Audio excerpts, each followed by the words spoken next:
أعوذ بالله من الشيطان الرجيم.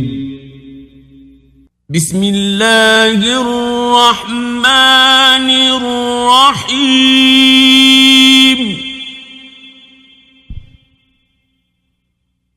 قل يا أيها الكافرون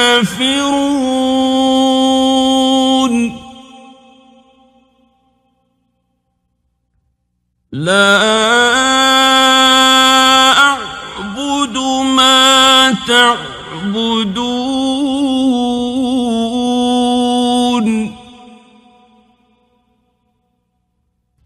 ولا أنتم عابدون ما أعبد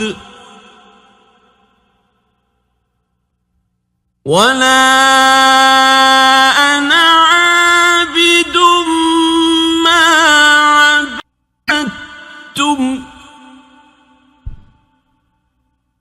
ولا أنتم عابدون ما أعبد لكم دينكم ولي دين.